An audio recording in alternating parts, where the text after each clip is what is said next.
Dieu permet de vaincre le mal. Ayez donc le mal en horreur, attachez-vous de toutes vos forces au bien, notamment en ce qui concerne l'amour fraternel, soyez pleins d'affection les uns pour les autres. L'estime mutuelle, faites passer les autres avant vous. L'ardeur, n'hésitez pas. L'esprit, soyez bouillant. Le Seigneur, soyez de bons serviteurs. L'espérance, qu'elle soit votre joie. L'épreuve, qu'elle vous trouve plein d'endurance. La prière, qu'elle soutienne votre persévérance. Les besoins de ceux qui appartiennent à Dieu, soyez-en solidaires, toujours prêts à pratiquer l'hospitalité. Demandez à Dieu de faire du bien à ceux qui vous persécutent, oui, demandez du bien pour eux, ne demandez pas du mal. Partagez la joie de ceux qui sont dans la joie, les larmes de ceux qui pleurent. Ayez les uns pour les autres une égale considération sans viser à ce qui est trop haut, laissez-vous au contraire attirer par ce qui est humble. Ne vous prenez pas pour des sages. Ne répondez jamais au mal par le mal. Cherchez au contraire à faire ce qui est bien devant tous les hommes. Autant que possible, et dans la mesure où cela dépend de vous, vivez en paix avec tous les hommes. Mes amis, ne vous vengez pas vous-même, mais laissez agir la colère de Dieu, car il est écrit. C'est à moi qu'il appartient de faire justice. C'est moi qui rendrai à chacun son dû. Mais voici votre part. Si ton ennemi a faim, donne-lui à manger. S'il a soif, donne-lui à boire. Par là, ce sera comme si tu lui mettais des charbons ardents sur la tête. Ne te laisse jamais dominer par le mal. Au contraire, sois vainqueur du mal par le bien. Romains 12, 9b à 21. Depuis le début de ce livret, nous avons surtout abordé des questions spirituelles. Nous avons essayé de comprendre pourquoi la souffrance est présente dans le monde, pourquoi elle fait partie de notre existence. Nous nous sommes aussi penchés sur les desseins de Dieu pour la terre et tous ceux qui souffrent. Nous avons parlé de la vie éternelle que Dieu donne à quiconque croit en lui. Et nous vous avons encouragé à marcher avec Jésus quelles que soient vos circonstances afin de mieux pouvoir surmonter vos épreuves, aussi dures soient-elles. Dans ce chapitre, nous allons plutôt nous demander comment nous devons nous conduire dans un monde qui est en souffrance et qui en même temps, est cause de souffrance. 1. La vie à Rome et le contexte de ses habitants, les Romains. L'épître que nous étudions a été écrite à l'église de Rome il y a presque 2000 ans. Rome était la ville la plus importante et la plus peuplée de tout l'Empire romain. Et comme cela est le cas pour beaucoup de grandes villes, on y trouvait une population très mélangée, l'élite riche et puissante, ainsi qu'une multitude de gens pauvres et un nombre considérable d'étrangers venus des quatre coins de l'Empire, amenant avec eux leur propre culture et leur propre religion. Cette grande diversité contribuait à créer des tensions sociales, religieuses et raciales et était la cause d'une grande insécurité. Les églises elles-mêmes reflétaient cette diversité, voilà pourquoi Paul leur écrivit afin de les encourager à rechercher l'unité et l'amour. De plus, l'État romain s'inquiétait de l'influence croissante des chrétiens, et de ce fait il commençait à les persécuter. 2. Ne nous laissons pas dominer par le mal. Nombreux sont nos lecteurs qui habitent dans de grandes villes, et beaucoup sont confrontés aux difficultés que nous venons d'évoquer. Mais, voilà ce que l'apôtre conseilla alors aux chrétiens de Rome qui vivaient dans ce contexte difficile. Ne te laisse jamais dominer par le mal. Au contraire, sois vainqueur du mal par le bien. Autrement dit, l'apôtre exhorta les chrétiens de Rome à ne pas pratiquer le mal, mais plutôt à rechercher le bien.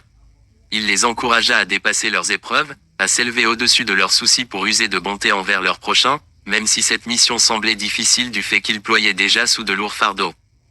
Car il est possible de se laisser dominer par le mal. Par exemple, lorsque nous souffrons à cause des agissements méchants des autres, et parfois à cause des nôtres, nous pouvons être paralysés à l'idée de faire le bien. En devenant, aussi, trop préoccupés par nos épreuves, nous pouvons nous apitoyer sur nous-mêmes au point d'en oublier les autres. Ou bien, en constatant l'immense marée de mal et de souffrance contenue dans le monde, nous pouvons baisser les bras, tomber dans la résignation et ne plus rien faire, convaincus que cela ne servirait à rien.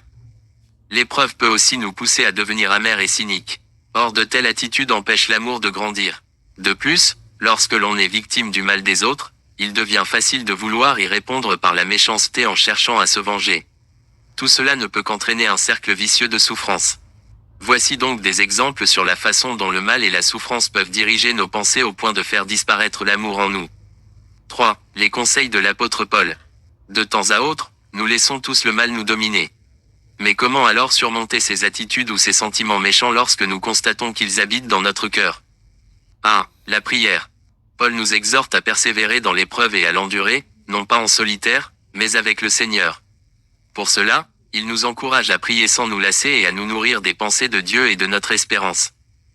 Par la prière nous reconnaissons la grandeur de Dieu, sa puissance, nous lui parlons de notre désir de dépendre de lui. Par la prière, nous nous approchons de celui qui seul peut nous aider à tout surmonter. Par la prière, nos pensées sont transformées, elles recherchent la volonté de Dieu, elles veulent s'y soumettre. Par la prière, notre regard sur le monde se transforme, il devient tel que Jésus le voit. Car Dieu aime tous les hommes et il a compassion d'eux. B. L'espérance. Dans ce livret, nous avons déjà parlé de l'importance de nous appuyer sur notre espérance. L'espérance d'un avenir meilleur peut nous motiver alors que nous traversons un moment difficile, elle peut nous aider à surmonter tout chagrin. Prenons pour exemple une personne gravement malade qui redoute de subir une intervention chirurgicale et qui craint aussi de devoir beaucoup trop attendre avant d'être parfaitement rétabli. C'est l'espoir de guérir qui l'aidera à endurer ces moments éprouvants. De même, celui qui laboure des champs, peine et endure toutes sortes de difficultés, pourtant il persévère, motivé par l'espoir d'obtenir une bonne récolte. Toutefois, l'espérance du chrétien est bien plus merveilleuse encore et elle est certaine. Cette espérance l'aide à endurer les temps d'épreuve et à persévérer dans la pratique du bien. Cette espérance est la certitude qu'il ressuscitera d'entre les morts pour vivre à jamais heureux dans la présence de Dieu. 4. L'importance de l'amour fraternel. Nous savons à présent tout ce que nous pouvons faire pour ne pas nous laisser dominer par le mal. Passons à présent à la deuxième exhortation de l'apôtre, car il écrit « Sois vainqueur du mal par le bien ». Et Paul parle alors de l'importance de l'amour fraternel. L'amour fraternel est l'amour que le chrétien éprouve envers ses frères et sœurs en Christ. Mais l'amour du chrétien doit dépasser le contexte de l'Église, car nous devons aussi aimer les non-croyants, ce dont nous parlerons d'ailleurs plus loin. En attendant, nous pouvons dire que Paul parle d'abord des relations que nous entretenons avec nos frères et sœurs de l'Église, car celles-ci sont de première importance et il arrive que parfois elles deviennent difficiles. Il est vrai que certains chrétiens peuvent être victimes de malentendus. Des paroles méchantes aussi peuvent être échangées. D'autres doivent subir l'attitude égoïste d'un frère ou d'une sœur. Et comme nous l'avons déjà mentionné tout à l'heure, des problèmes relationnels devaient surgir entre des personnes d'arrière-plan très différents qui composaient l'Église de Rome, notamment entre les chrétiens d'origine juive et ceux d'origine païenne. Donc au lieu de rendre le mal, ce qui n'apporte qu'angoisse et souffrance, Paul exhorte ces chrétiens de Rome à répondre aux paroles ou aux actes blessants par l'amour. Et d'ailleurs Paul rappelle, dans les versets lus tout à l'heure, les attitudes qui prouvent l'amour fraternel, attitudes qui aideront l'Église non pas à s'enliser dans le mal mais plutôt à rechercher le bien. 1. Le respect mutuel. Tout d'abord, il nous faut considérer les autres avec estime et respect.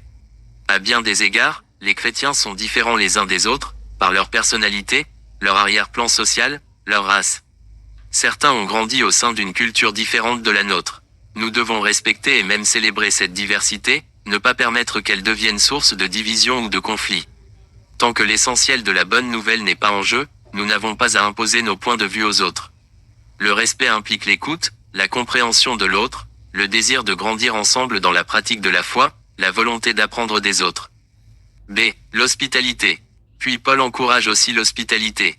Partager des repas, surtout avec des frères et sœurs d'horizons différents, permet de mieux se connaître, de créer de bonnes relations et favorise le respect mutuel. Si les contacts entre les uns et les autres étaient superficiels, que certains restaient toujours isolés, des barrières de méfiance se forgeraient et les préjugés ne tomberaient pas. Oui, exercer l'hospitalité permet d'inclure ceux et celles qui se sentent isolés ou en marge de l'Église. C. La compassion et la solidarité. Paul cite aussi la compassion et la solidarité. Il nous encourage à pleurer avec ceux qui pleurent et à nous réjouir avec ceux qui se réjouissent. Car nous ne devons pas rester indifférents à la vie des autres. Si quelqu'un se réjouit, nous devons nous réjouir avec lui et ne pas laisser l'envie ou la jalousie nous dominer. Si un frère est éprouvé, nous devons nous montrer compréhensifs à sa peine et être attentifs à ses besoins. En pratiquant l'amour fraternel, nous prouvons que nous nous intéressons au bien-être de nos frères et sœurs en Christ.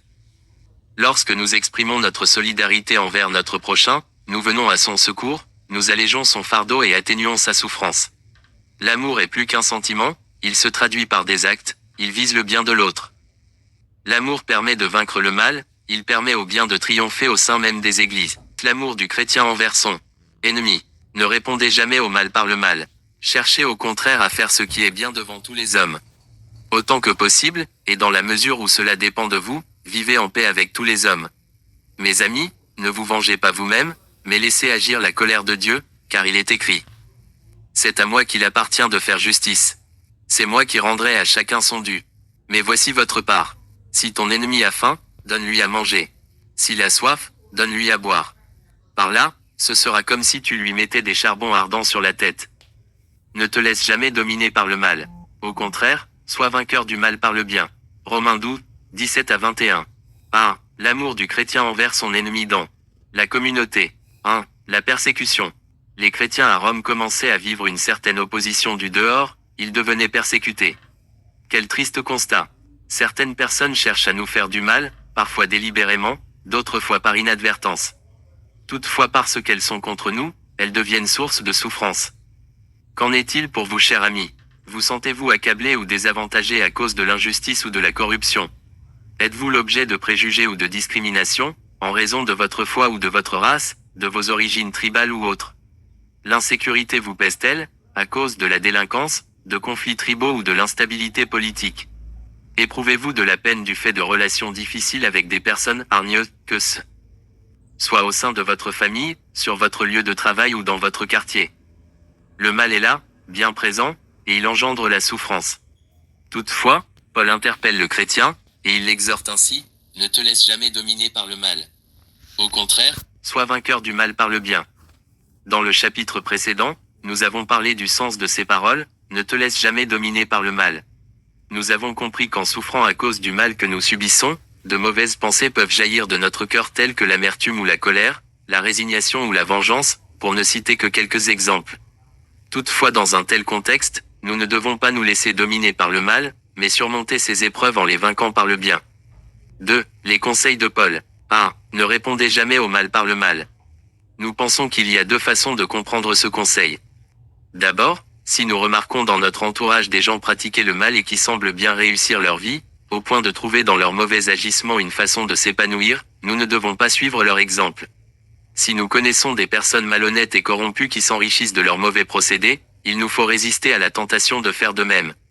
Il est vrai que demeurer intègre et droit peut parfois être désavantageux. Toutefois, notre intégrité, le combat que nous menons contre le mal, exerceront une influence sur notre société. Et même si nous n'en voyons pas forcément les fruits sur cette terre, nous les verrons un jour dans le ciel. En demeurant, par exemple, fidèles à notre époux ou époux, c'est-à-dire en vivant pur sur le plan sexuel, nous vaincrons l'immoralité. Même s'il nous est impossible aujourd'hui de mesurer l'impact de notre bon témoignage, nous en mesurerons les bienfaits le jour où nous verrons Dieu. Enfin, ce verset, ne répondez jamais au mal par le mal, peut s'appliquer dans le contexte où une personne nous a fait du mal ou persiste à nous nuire. Dans une telle situation, la tentation existe de vouloir rendre le mal pour le mal, par la colère ou la violence. D'autres plus discrètement, le feront par derrière ou en répandant des calomnies. Ce genre de réaction ne peut qu'aggraver un contexte déjà difficile, faire souffrir et multiplier le mal. C'est pourquoi Paul nous exhorte à nous abstenir de rendre le mal pour le mal. Que faire alors si quelqu'un nous fait du mal? Faut-il se laisser faire et rester tout à fait passif? Non, ce n'est pas du tout ce que Paul veut dire. Il nous encourage plutôt à trouver des solutions pour améliorer les situations difficiles, au lieu d'aggraver les choses. Mais nous y reviendrons. B. Cherchez au contraire à faire ce qui est bien devant tous les hommes. Faire ce qui est bien, c'est être connu pour son intégrité, sa droiture et son honnêteté. Faire ce qui est bien, c'est rechercher la pureté, c'est vouloir être fidèle, c'est être une personne digne de confiance, quelqu'un qui tient sa parole. Faire ce qui est bien, c'est être reconnu pour sa gentillesse, sa compassion et ses actes d'amour. C'est, autant que possible, et dans la mesure où cela dépend de vous, vivez en paix avec tous les hommes.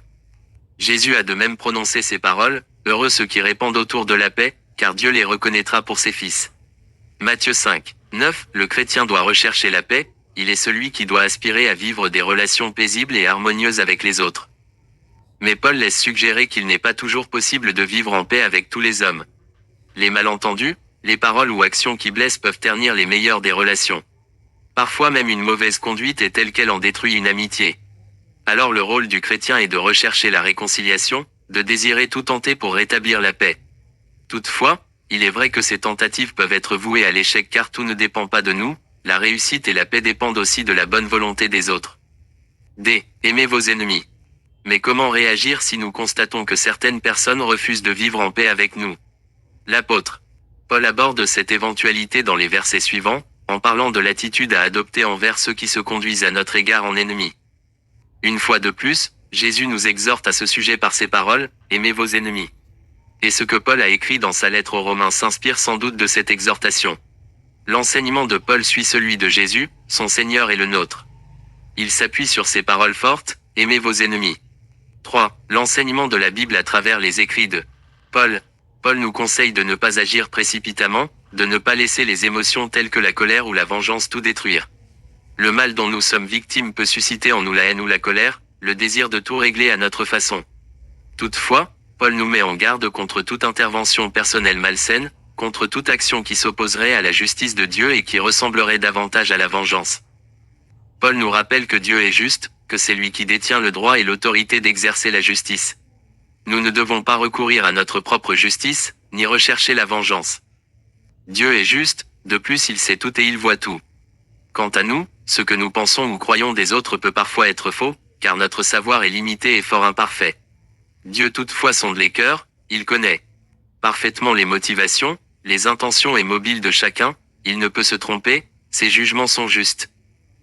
Dieu peut exercer sa justice dans cet âge présent, si tel est son plan, toutefois s'il semble ne pas le faire, s'il semble silencieux ou tardé, sachez qu'au jour du jugement, tous répondront de leurs actes devant lui, sa voix se fera entendre et les hommes trembleront. Toutefois, si en attendant ce grand jour, nous vivons dans l'humiliation, la peine ou le chagrin à cause de graves injustices et que nous sommes en colère contre ceux qui en sont la cause, au lieu de déverser notre colère sur notre ennemi, approchons-nous de Dieu, racontons-lui notre peine, l'injustice que nous vivons, tout le mal que nous subissons ou avons subi. Dieu est juste, il voit tout et en son temps il agira. 4. Le rôle de la justice. Dans certaines situations, il est légitime d'avoir recours à la justice pour qu'une affaire grave soit tranchée. Nous l'avons affirmé, la justice appartient à Dieu. Toutefois, dans Romains chapitre 13, Paul explique que Dieu a confié l'exercice de la justice aux autorités humaines. Nous devons nous y soumettre mais également y avoir recours en cas de litige grave. La justice est un bien et si elle est bien exercée, elle devrait lutter contre le mal. Toutefois la justice humaine se montre quelquefois imparfaite, voire inefficace. 5. Si ton ennemi a faim, donne-lui à manger. S'il a soif, donne-lui à boire. Les propos de Jésus et de Paul sont étonnants, car l'un et l'autre déclarent, si ton ennemi a faim, donne-lui à manger. S'il a soif, donne-lui à boire. Il ne semble pas nous conseiller de traîner nos ennemis devant un tribunal. Prenons à ce sujet un exemple tiré de l'actualité. Au Nigeria, il existe des groupes armés dont les membres sont des musulmans extrémistes, ils commettent des atrocités contre les églises et assassinent des chrétiens. Quelle attitude alors adopter envers ces gens à la lumière de nos réflexions?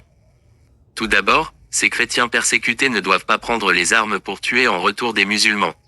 Jésus nous exhorte de ne pas rendre le mal pour le mal, il demande de ne pas aggraver les conflits, même ceux qui sont sanglants. Ensuite, il serait juste de faire appel aux autorités pour qu'elles arrêtent les tueurs et les fassent comparaître devant un tribunal. Enfin, il pourrait sembler logique que ces chrétiens considèrent la communauté musulmane comme leur ennemi. Toutefois, l'apôtre Paul, à l'exemple de Jésus, appelle tout serviteur de Dieu à surmonter sa peur et sa méfiance, sa colère et ses préjugés pour justement aimer les musulmans. Il ne faut pas confondre une communauté entière avec des extrémistes. De plus, il est important que tous les malfaiteurs ou assassins soient poursuivis en justice et que les chrétiens travaillent en même temps pour le maintien de la paix entre les différentes communautés.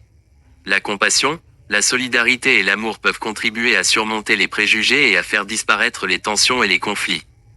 B. L'amour du chrétien envers son ennemi sur le plan personnel.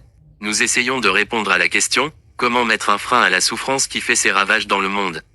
Paul répond à cette question en nous exhortant à combattre le mal par le bien. Précédemment, nous avons parlé de l'attitude à adopter envers nos ennemis, envers tous ceux qui nous font du mal. En effet, Jésus nous exhorte à aimer notre ennemi, à nous abstenir de tout acte de vengeance et il nous demande de pratiquer le bien. Toutefois, si nous sommes victimes d'un malfaiteur, il est légitime d'avoir recours à la justice pour qu'il soit poursuivi pour délit grave.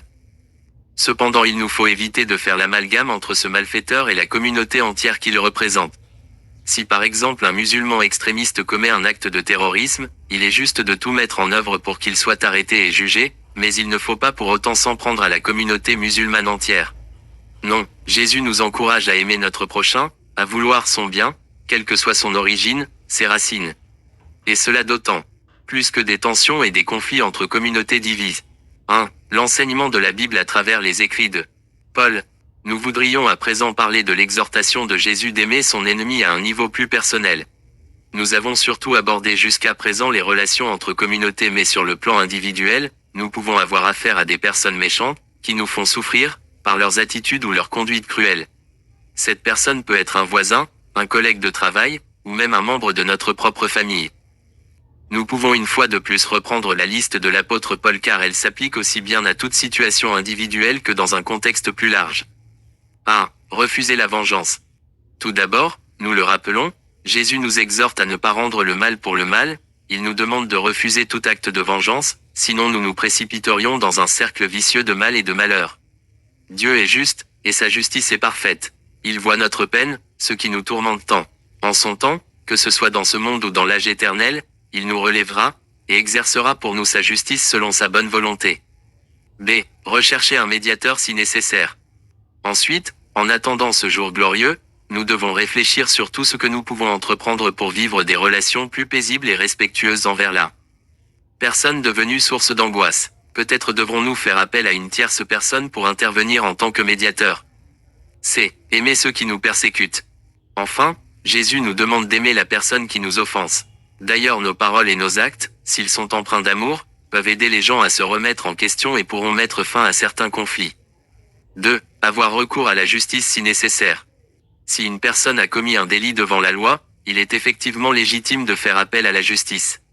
Un tel choix dépend de la gravité des actes commis et du danger encouru si la personne reste en liberté. Toutefois, selon le délit ou le litige dont il est question, il vaut mieux essayer de trouver un terrain d'entente avant de devoir en passer par les tribunaux. Il est en effet préférable d'épuiser d'abord tous les conseils donnés par l'apôtre Paul.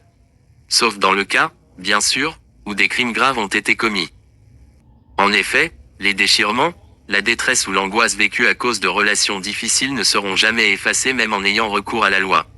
Alors autant que cela dépend de nous, recherchons l'amour, mettons en place la paix en attendant ce jour où le Dieu juste interviendra. Nous ne voyons aucune contradiction entre aimer et rechercher la justice. Après tout, Dieu est à la fois juste et amour. Et ces deux qualités ne se contredisent pas. La justice est présente pour protéger les communautés des malfaiteurs et pour dissuader ceux qui projetteraient de faire le mal. La loi est là pour protéger les biens et les personnes, elle existe pour permettre une certaine qualité de vie entre les gens, elle est présente pour maintenir la paix et la sécurité. La présence de la justice est donc une expression d'amour envers la société. Son rôle est de corriger le malfaiteur, de l'aider à changer de comportement. Toute personne qui prend plaisir à faire le mal suit une mauvaise voie et, tôt ou tard, elle souffrira à cause des conséquences de ses actes. Par ailleurs, une telle personne se prive d'une amitié possible avec Dieu et elle sera destinée au jugement éternel. Se trouver confronté à la justice représente alors pour le malfaiteur l'occasion de réfléchir sur les conséquences de ses actes, l'occasion aussi de faire un choix devant Dieu. Corriger une personne qui a commis des actes graves est donc une expression d'amour. La présence de la justice est un bien pour le malfaiteur comme pour la société. Malheureusement, la justice ne semble pas très bien réussir dans cet objectif car beaucoup de malfaiteurs deviennent récidivistes. Il est vrai que le système de justice mis en place par les hommes est loin d'être parfait. De plus, beaucoup de gens s'étant endurcis refusent de changer de comportement et ne veulent pas renoncer à leurs actions méchantes. Toutefois, la justice demeure le moyen, parmi beaucoup d'autres, pour mettre un frein à la méchanceté et à la souffrance dans le monde, elle est un outil pour vaincre le mal par le bien. Enfin, nous pourrions aussi nous-mêmes tout mettre en œuvre pour améliorer notre système juridique pour qu'il reflète encore plus la volonté d'enrayer le mal et le malheur, le désir d'aider et d'aimer notre société.